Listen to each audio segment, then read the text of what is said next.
Hello guys, कैसे हैं आप सब लोग। लेवल अप की एपिसोड 25 के साथ हाजिर हूँ। अभी तक जिसने मेरे चैनल को सब्सक्राइब नहीं किया, चैनल को सब्सक्राइब कर दें, वीडियो को लाइक और शेयर कर दें, शुक्रिया।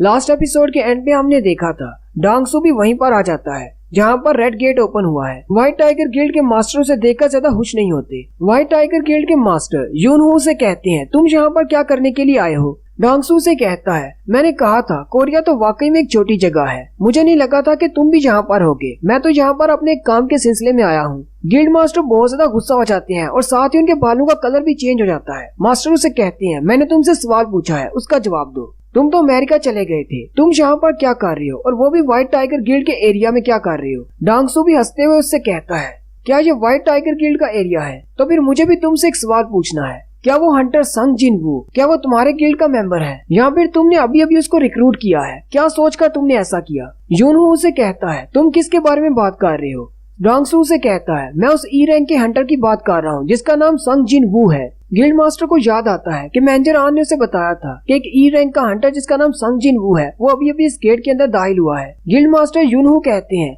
आखिर इसको उससे क्या काम हो सकता है। डांगसू आगे बढ़ता है और रेड गेट पर हाथ लगाते हुए कहता है, ये तो बहुत ही बुरा हुआ, ये तो एक रेड गेट है। नेक्स्ट सीन फिर से डंजन के अंदर का होता है। जिनवू उस लड़की से कहता है, मुझे भी तुमसे एक सवाल पूछना है। तुम सब लोग यहाँ पर न्यू रिक्रूट्स हो जिनके पास ज्यादा एक्सपीरियंस नहीं, लेकिन तुम सब लोग इतने शांत क्यों हो। वो लड़की जिनवू से कहती है, व्हाइट टाइगर गिल्ड में हमें सबसे पहले जो चीज सिखाई जाती है वो यही होती है कि डंजन के अंदर कुछ भी हो सकता है, हमें कैसे भी हालात हो अपने आप को शांत रखना है। जबकि किम चुल को बहुत ही स्पेशल ट्रेनिंग दी गई है क्योंकि उसने मेन अटैक फोर्स को ज्वाइन करना है। किम चुल अपने साथियों से कहता है, हम लोग दूसरी तरफ जाएंगे, जबकि जिनवू कहता है, हम लोग जंगल के अंदर जाएंगे। किम चुल उन सबको गुड लक कहता है और अपनी टीम को लेकर दूसरी तरफ चला जाता है। जिनवू अपनी टीम के साथ जंगल के अंदर चला जाता है। वो लड़की जिनवू से कहती है, क्या तुम मुझे नहीं बताओगे, क्या तुम वाकई में एक ई रैंक के हंटर हो। जिनवू से कोई भी जवाब नहीं देता। वो लड़की सोचती है, मुझे लगता है शायद एक ए रैंक का हंटर है या फिर इससे भी ज्यादा।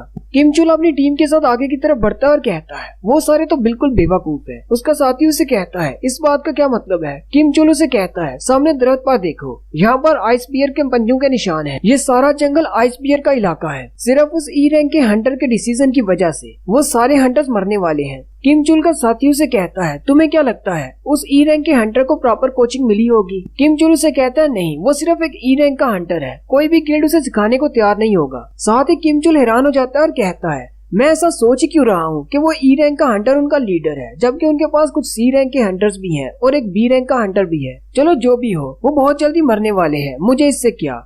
नेक्स्ट सीन फिर से डंजन के बाहर का होता है। डांगसू कहता है, मैं अमेरिका से यहाँ कोरिया आया इतनी दूर सिर्फ उसे मारने के लिए, और वो एक रेड गेट के अंदर फंस गया है। मुझे नहीं लगता कि अब मैं उसे दोबारा कभी जिंदा भी देख पाऊंगा। गिल्ड मास्टर उसकी बात सुनकर हैरान हो जाते हैं और कहते हैं, आखिर ये सारे लोग जिनवू के पीछे क्यों पड़े हुए हैं। नेक्स्ट सीन फिर से डंजन के अंदर का होता है। किम चुल अपने दोस्तों से कहता है, चलो जल्दी से रेडी हो जाओ, सामने एक आइस बियर है, हमें उससे फाइट करनी है। किम चुल अपनी शील्ड लेकर आगे होता है और उसके पंजे के अटैक को ब्लॉक करता है। किम चुल क्योंकि एक ए रैंक का हंटर है, इसलिए उसकी स्ट्रेंथ बहुत ज्यादा है। बियर का पंजा उसकी शील्ड पर लगते ही उस बेचारे के नाखून भी टूट जाते हैं। साथ ही किम चुल अपने बड़े से कुल्हाड़े को घुमाते हुए उस आइस बियर को मार देता है। सिर्फ एक ही नहीं बल्कि वो 2-3 और भी आइस बियर्स को अकेले ही मार देता है। उसके साथी हंटर्स ये देखकर बहुत ज्यादा खुश हो जाते हैं और कहते हैं, हमारा कैप्टन तो बहुत ज्यादा पावरफुल है, उसने अकेले ही इतने सारे आइस बियर्स को हरा दिया। हमें लगता है कि इसकी मदद के साथ हम लोग इस डंजन से जिंदा बाहर निकल सकते हैं। किम चुल अपने साथियों से कहता है, जल्दी से इनकी बॉडी से गोश्त को निकाल लो, इससे हमें काफी सारा खाना मिल जाएगा, और इसकी खाल को अपने आप को सर्दी से बचाने के लिए इस्तेमाल कर लो। इस तरह हम कुछ दिन तक तो इस डंजन में जिंदा रह पाएंगे। किम चुल अपने ही हंटर दोस्तों की तरफ देखकर सोच रहा होता है, ये सब लोग तो बेकार है।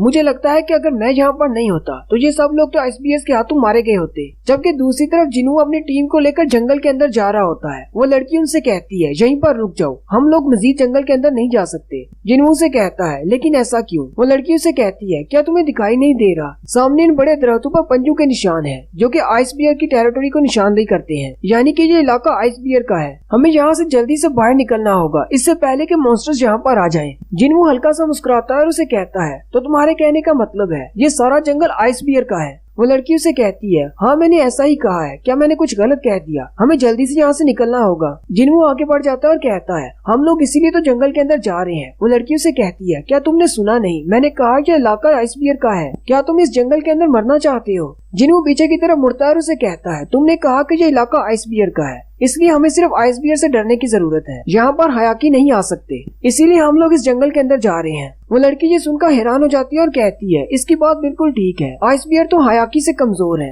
हयाकी तो हमें देखते ही मार डालेंगे। जिन्हों से कहता है, अगर इस इलाके में बहुत सारे आइस बियर्स हैं, तो इसका मतलब यहाँ पर और कोई भी स्ट्रॉन्गर प्रेडेटर नहीं होगा, इसलिए हमें सिर्फ आइस बियर्स का ही सामना करना पड़ेगा। साथ ही जिन्हों उनसे कहता है, क्या तुम लोगों को सर्दी नहीं लग रही? और वो अपनी इन्वेंट्री को ओपन करता है और उसमें से कुछ गर्म कपड़े निकालता है। जिन्हों उन सबको गर्म कपड़े देते हुए कहता है, ये तो बहुत ही बुरा होगा कि तुम लोग सर्दी से मर जाओ, इससे पहले कि कोई मॉन्स्टर तुम्हें मारे। वो लड़की ये देखकर बहुत ज्यादा हैरान हो जाती है और जिन्हों से कहती है, ये तो टेलीपोर्टेशन मैजिक है, क्या तुम्हें स्पेशल मैजिक भी आता है? बाकी के हंटर्स भी बहुत ज्यादा हैरान हो जाते हैं और कहते हैं, टेलीपोर्टेशन मैजिक से हम लोग सिर्फ एक दो चीजें मंगवा सकते हैं, इतनी ज्यादा फर्क कोड इसने कैसे मंगवा लिए? आखिर ये बंदा है कौन? हान सोंग भी जिन्हों से कहती है, मिस्टर आप हैं कौन? जिन्हों आके बढ़ता है और हान सोंग के सर पे हाथ रखते हुए से कहता है, जबकि मैं तुम्हें डंजन के अंदर लेकर आया हूँ, तो यहाँ पर तुम्हें प्रोटेक्ट करना मेरी जिम्मेदारी है, लेकिन बदले में मेरी एक शर्त है, मुझसे कुछ भी मत पूछना। साथ ही वो बाकी के हंटर्स से भी कहता है, यही रूल तुम्हारे लिए भी है, मैं तुम्हें प्रोटेक्ट करूंगा, लेकिन मुझसे कुछ भी मत पूछना।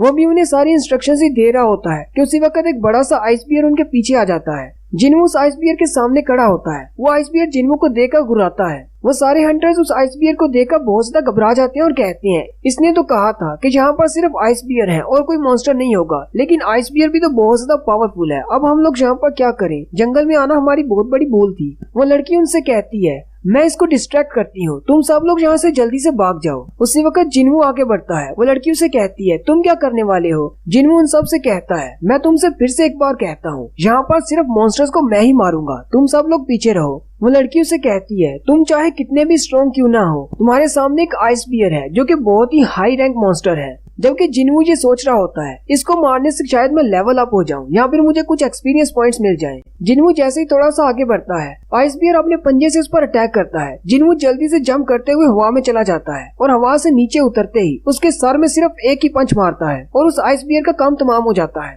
ये देखकर बाकी के सारे हंटर्स बहुत ज्यादा हैरान हो जाते हैं और कहते हैं, सिर्फ एक ही पंच में इसने एक हाई रैंक मॉन्स्टर को हरा दिया, आखिर ये है क्या चीज? जिन्हों उस आइस बियर को मारकर उसके ऊपर ही बैठ जाता है और कहता है, मैंने तो एक आइस बियर को एक ही पंच में मार दिया, मुझे लगा ही था कि मेरी पावर अब काफी ज्यादा बढ़ चुकी है, क्योंकि मैं अब एक शैडो लॉर्ड हूँ। और साथ ही उसके पास विंडो ओपन होती है जिसमें उसे कहा जाता है कि तुमने लेवल अप कर लिया है। नेक्स्ट सीन फिर से डंजन के बाहर का होता है। व्हाइट गिल्ड के मास्टर डांग सू से कहते हैं, जिन्हों के साथ तुम्हारा क्या काम है जो उसके लिए तुम्हें यहाँ पर आना पड़ा? डांग सू से कहता है, ये तुम्हारा मसला नहीं है, तुम इससे दूर रहो। गिल्ड मास्टर उसे कहते हैं, चाहे उसके साथ तुम्हारा कोई भी बिजनेस हो, रेड गेट के क्लोज होने के बाद ना तो तुम और ना मैं, हम दोनों कुछ भी नहीं कर सकते। एक रेड गेट के अंदर कुछ भी हो सकता है। 60 डिग्री सेंटीग्रेड वाला कुछ जलता हुआ रेगिस्तान हो सकता है, यहाँ पर कोई जंगल हो सकता है जहाँ पर बहुत सारे वाइपर स्नेक्स हो, यहाँ पर कोई मॉन्स्टर्स हो। मुझे नहीं लगता कि उनके जिंदा बाहर निकलने के कोई चांसेस हैं, इसलिए तुम्हें यहाँ से चले जाना चाहिए। डांग सू से कहता है, मैं भी देखना चाहता हूँ कि रेड गेट के अंदर क्या है,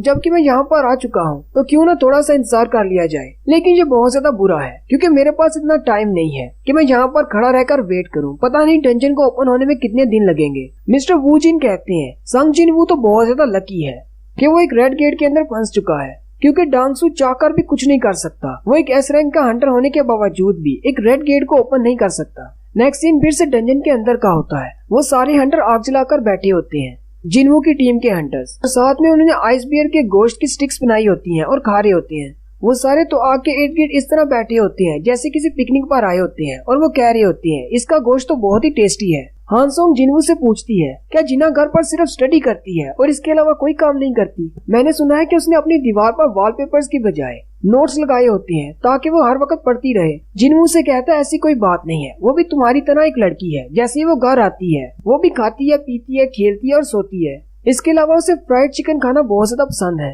हान सोंग उसे कहती है, लेकिन फिर भी वो स्टडी में बहुत ज्यादा अच्छी है, उसके ग्रेड्स बहुत ही अच्छे हैं। जिन्हों से कहता है, जब हम दोनों छोटे हुआ करते थे तो हम दोनों गेम सेंटर पर जाते थे और गेम्स खेलते थे, लेकिन वो स्टडी में मुझसे आगे निकल गई। साथ ही जिन्हों उठकर खड़ा हो जाता है। वो बी रैंक की हंटर, उसका नाम पार्क ही जिन है। पार्क ही जिन जिन्हों से कहती है, तुम कहाँ पर जा रहे हो? जिन्हों से कहता है, मैंने खाना खा लिया है, अब मैं एक्सरसाइज के लिए जा रहा हूँ। पार्क ही जिन उसे कहती है, गेट के अंदर तुम्हें एक्सरसाइज करने की क्या जरूरत है? जिन्हों से कहता है, अगर मैंने एक्सरसाइज नहीं की तो मुझे पेनल्टी देना होगी। वो सारे हंटर्स उसके पास उनका हैरान हो जाते हैं।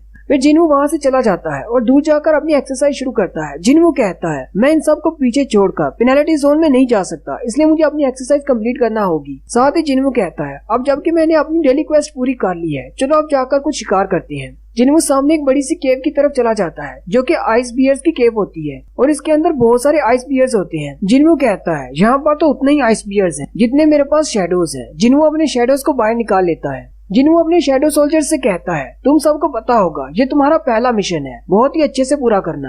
और साथ ही उन सब से कहता है जाओ और शिकार करो। और यहीं पर हमारी एपिसोड 25 का एंड होता है। नेक्स्ट एपिसोड में हम जिन्हू और बॉस बियर की फाइट देखेंगे। एक्सप्लेनेशन अच्छी लगी हो तो कमेंट करके जरूर बताएं। चैनल को सब्सक्राइब कर दें, वीडियो को लाइक और शेयर कर दें। शुक्रिया।